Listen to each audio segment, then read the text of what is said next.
Ah, comment j'ai la flemme de tourner cette vidéo. Dis-moi tout le script. Et si je le faisais demain? T'as vu, demain, je m'y mets à fond, t'as vu? Ultra focus, ultra concentré et tout. Je le fais demain? Ben ouais. Ah, salut! Vous êtes déjà là? Ah, je suppose que j'ai pas le choix alors. On va le faire aujourd'hui ou demain. Hello la famille, bienvenue sur ma chaîne YouTube où nous parlons business, entrepreneuriat et développement personnel. Aujourd'hui, le sujet dont nous allons parler est un sujet qui concerne tout le monde. Enfin, sauf si vous êtes Elon Musk. Petite parenthèse, Elon, si tu passes par là, 1 million ou deux, on est d'accord que ça va rien changer à ta vie. Après, je dis ça, je dis rien. Mais voilà, fais un geste. Allez, sois pas un rat. Fais un geste. Fais un geste, Elon. Qu'est-ce que je disais moi déjà? Ah oui, la procrastination. Dans sa définition la plus simple, la procrastination, c'est la tendance à toujours différer les tâches que l'on a à effectuer. Et la plupart du temps, si vous vous rendez bien compte, ce sont des tâches qui nous sont hautement bénéfiques sur le long terme. Ça peut être par exemple aller à la salle de gym ou commencer à lire un nouveau livre. Et dans ce cas-ci, si ces tâches sont bénéfiques pour nous, pourquoi diable est-ce qu'on se refuse à effectuer quelque chose qui est bénéfique pour nous? Pourquoi diable? Mais qui utilise encore ce français-là? Oh Juliette, pourquoi diable m'as-tu trompé? Ah non, c'est pas ça, c'est pas ça, c'est pas ça. Plusieurs raisons expliquent le phénomène de la procrastination.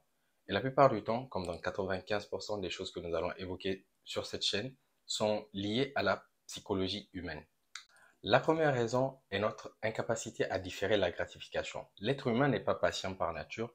Il a tendance à privilégier des actions qui, sur le court terme, le font se sentir bien, mais qui, sur le long terme, pourraient être nocifs pour lui. Par rapport à des actions qui, sur le long terme, sont bénéfiques pour lui, mais qui, sur le court terme, le font se sentir un peu mal à l'aise. Par exemple, scroller sur TikTok pendant qu'on pourrait faire la vaisselle juste après avoir mangé. La deuxième raison est la peur de l'échec et ou le manque de confiance en soi. On ne s'en rend pas toujours compte, mais la peur de l'échec nous empêche de faire plein de choses, de lancer certains projets par exemple. Souvent, on a tendance à penser qu'il s'agit de la flemme alors que le problème est bien plus profond que cela. La troisième raison, c'est le perfectionnisme, qui malheureusement traduit bien souvent une faible estime de soi que l'on essaie de compenser en voulant paraître parfait aux yeux des autres et à soi-même. Vouloir développer un produit parfait avant de le lancer sur le marché, par exemple, qui est en soi une perte de temps, qui peut entraîner de la frustration et augmenter les risques d'abandon.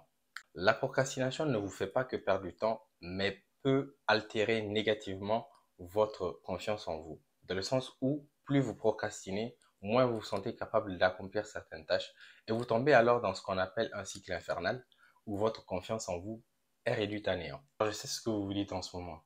Idriss, est-ce que c'est la fin du monde? Comment est-ce qu'on va faire? Sauve-nous de la procrastination. Calmez-vous, je vais le faire. Comme on dit, tous les héros ne portent pas de cap. Ah, je déconne. Je vais maintenant vous partager quelques astuces pour que tous ensemble, nous puissions lutter contre la procrastination. Et ouais. Alors déjà, avant d'aller plus loin, de deux choses l'une, de, de, de deux choses l'une. Il est impossible de se débarrasser complètement de la procrastination car nous ne sommes pas des machines ni des robots. Et ce n'est pas le but de la vidéo.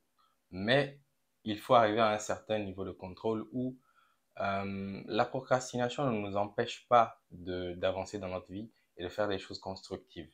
Et deuxièmement, toutes les astuces du monde ne vont pas nous aider à réduire notre taux de flemmardise si intérieurement nous n'avons pas cette volonté de mettre en application les astuces. Alright, let's dive into it. Premièrement, il faut oublier le concept de la motivation.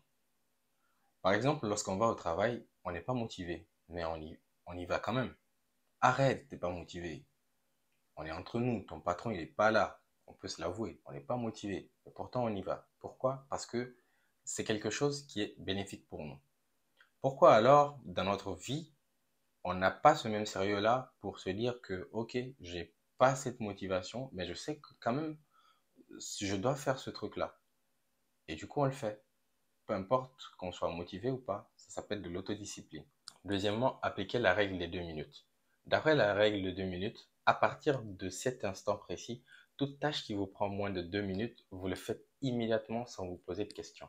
Sinon, il y a ce qu'on appelle la loi de superposition qui va rentrer en jeu. La loi de superposition va faire en sorte que toutes les tâches de 2 minutes que vous remettez à plus tard vont s'accumuler pour devenir une giga grosse tâche qui va être difficile à évacuer. Je peux donner par exemple la vaisselle. Ouais, la vaisselle comme exemple. Si vous ne faites pas la vaisselle pendant un bon moment, vous allez avoir une giga grosse vaisselle à faire. Et je sais que personne n'aime faire la vaisselle.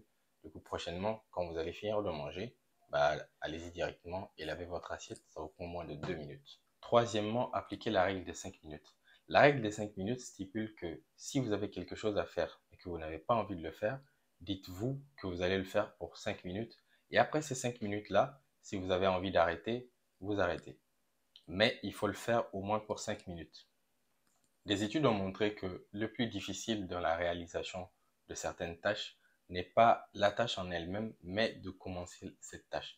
Du coup, en appliquant la règle des 5 minutes, vous hacker votre cerveau en quelque sorte en lui faisant croire que vous n'allez le faire que pour 5 minutes et après ça vous donne le momentum pour continuer jusqu'à la fin. La quatrième et dernière astuce que je vais partager avec vous aujourd'hui, c'est de pratiquer l'autogratification. L'autogratification, c'est par exemple de se dire que si je réussis à rédiger 3 pages de mon rapport de stage, j'ai droit à un Kinder Bueno. Et du coup, je mange mon Kinder Bueno. Attention cependant à ne pas laisser la boîte de Kinder Bueno à côté de vous parce que j'ai remarqué que ça fonctionnait pas. Voilà, c'est juste un conseil quoi. Avant de terminer, je souhaiterais attirer votre attention sur quelque chose de très important. Être productif ne signifie pas être Superman ou être infaillible, et encore moins que vous devez tout optimiser dans votre vie. Car vous risquez de tomber dans ce qu'on appelle la busy bandwagon, qui est un phénomène d'occupation constante qui renforce les chances que vous fassiez un burn-out, ce qui peut être très très dangereux. D'aucuns diront que l'excès de tout est nuisible, sauf regarder mes vidéos. Mais en toute chose, il faut savoir trouver un équilibre qui permet d'avancer sainement.